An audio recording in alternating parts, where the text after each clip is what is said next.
जैसे ही उसके मुंह से कपड़ा हटाया जाता है तो वो देखती है कि उसे बहुत सारे लोगों ने नकाब पहनकर घेर रखा है।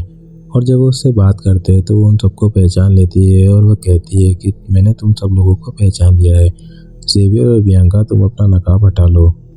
और उसकी ये बात सुनकर सारे लोग अपना नकाब हटा लेते हैं। तभी वह अपनी रस्सी खोलकर वहाँ से जाने लगती है और जाते हुए कहती है कि तुम लोगों ने किडनैपिंग का नाम बदनाम कर रखा है। और उसके बाद वह जाकर उस किताब को पढ़ती है और सच्चाई जानने की कोशिश करती है। तभी प्रिंसिपल सभी बच्चों को बुलाकर एक प्रोजेक्ट देती है जिसमें सभी बच्चों को शहर में जाकर काम करना था। शहर में जाने के बाद वेडनेसडे जेवियर को किताब दिखाती है और पूछती है क्या तुम इस किताब के बारे में कुछ जानते हो। तो जेवियर कहता है कि इस किताब को लेकर मेरे और उस लड़के के बीच में बहुत सी लड़ाइयाँ हुई है और किताब के लिए उसने मुझ पर बहुत बार हमला भी किया है। तुम जानते हो ये किताब 30 साल पुरानी और एक जादूगर की किताब है। तुम इस किताब के साथ क्या कर रही हो। तभी वेडनेसडे उससे पूछती है कि तुम उस जादूगर के बारे में मुझे और क्या बता सकती हो। तो जेवियर उसे कहता है कि मुझे तो कुछ नहीं पता, लेकिन उस जादूगर के बारे में अगर तुम्हें जानना है तो तुम्हें उसके घर जाना होगा। यहाँ एक काफ़ी पुराना एक खास घर है जहाँ उसकी सारी चीज़ें पड़ी है। तो वेडनेसडे उसके सारे दोस्त शॉप में जाकर काम करने लगते हैं और वेडनेसडे भी एक शॉप में जाकर वेटर का काम करती है, लेकिन उसके कड़वे स्वभाव की वजह से सारे लोग उससे दूर भागने लगते हैं और वो शॉप बिल्कुल खाली हो जाती है। वेडनेसडे का दोस्त वहाँ पेस्ट्री खा रहा था, तभी कुछ बच्चे आकर उसे परेशान करने लगते हैं। तभी वेडनेसडे आती है और अपने दोस्त को बचाती है और फिर उसे जादूगर के घर ले जाती है और वह उसे कहती है कि वो वहाँ रखवाली करे। तभी वेडनेसडे अंदर जाती है और जादूगर की एक पेंटिंग में उसी लड़की को देखती है जो उसने दिव्य रोशनी में देखी थी। और वह वहाँ उस किताब को भी ढूंढती है जो उसने वहाँ उस लड़की के हाथों में देखी थी। और उसे वो किताब मिल भी जाती है, लेकिन वो किताब नकली होती है क्योंकि वो किताब तो बहुत टाइम पहले ही वहाँ से चोरी हो चुकी थी। और उसी वक्त एक औरत वहाँ जाती है और उसे देखकर वेडनेसडे उससे पूछती है कि असली किताब कहाँ है। तो वो औरत उसे कहती है कि वो असली किताब तो बहुत समय पहले ही चोरी हो चुकी थी और ये जादूगर का घर भी नहीं है, ये बस उनकी यादगार में बनाई गई एक श्रद्धांजलि है। इसके बाद वेडनेसडे टायलर की शॉप में जाती है और उससे जादूगर के घर के बारे में पूछती है।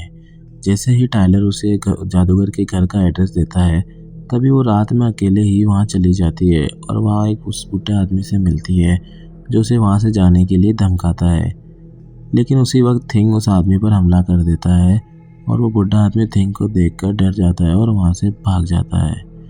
जब वेडनेसडे उस जगह की तलाशी लेती है तो उसे कुछ खास नहीं मिलता और वह वहाँ से जाने लगती है। तभी उससे एक दिव्य दृष्टि आती है जिसमें वह देखती है कि वह जादूगर उस बच्ची को चुड़ैल साबित करके घर में बंद कर देता है जहाँ पहले से ही बहुत सारे आउटकास्ट बंधे हुए थे। जादूगर इन सब लोगों को शैतान मानता था, इसलिए वह इन सब लोगों से नफरत करता था। बच्ची जब अपनी माँ को आज़ाद करने की कोशिश करती है तब वो उसे आज़ाद कर नहीं पाती क्योंकि जादूगर ने उन्हें लोहे की जंजीरों से बांध रखा था। और उसकी माँ उसे कहती है कि तुम हमें आज़ाद नहीं कर पाओगी, इसलिए तुम खुद अपनी जान बचाओ। और वह बच्ची बेसमेंट की सहायता से भाग जाती है।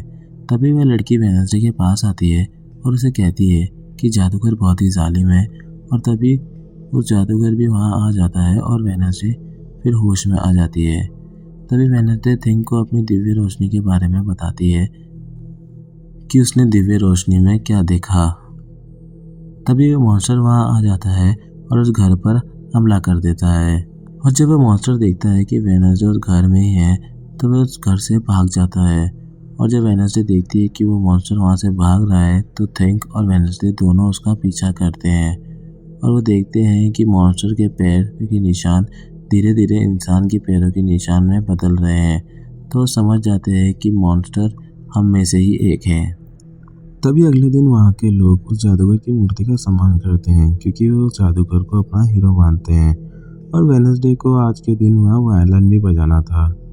जैसे ही वहाँ पर वेडनेसडे वायलिन बजाना शुरू करती है तो थिंक उस मूर्ति में आग लगा देता है क्योंकि वेडनेसडे ने उससे पहले ही कहा था कि वो मूर्ति पर पेट्रोल डाल दे और उसने वो कर भी दिया था। जब वहाँ आग लगती है तो वहाँ भागा दौड़ी मच जाती है, लेकिन वेडनेसडे को उस आग भागा दौड़ी से कोई फर्क नहीं पड़ रहा था। वो वायलिन फिर भी बजा रही थी। प्रिंसिपल को उसे देखकर थोड़ा सा शक होने लगता है क्योंकि मूर्ति जल रही थी, लेकिन उसे बिल्कुल भी फर्क नहीं पड़ रहा था और वो वायलिन बजा रही थी कंटिन्यूसली। तो लेकिन प्रिंसिपल के पास उसके खिलाफ कोई ठोस सबूत नहीं था। और फिर वह बुढ़ा आदमी उस जादूगर के घर में दोबारा आ जाता है, लेकिन तभी वहाँ वो मॉन्स्टर उस पर हमला कर देता है। इसी बीच उस मॉन्स्टर की कुछ तस्वीर उस बूढ़े आदमी के कैमरे में कैद हो जाती है। और जब पुलिस को पता चलता है कि यहाँ एक और मौत हुई है, तो पुलिस वहाँ जांच पड़ताल करने आ जाती है। और जब पुलिस उस कैमरे में मॉन्स्टर की तस्वीर देखती है, तो पुलिस हैरान रह जाती है।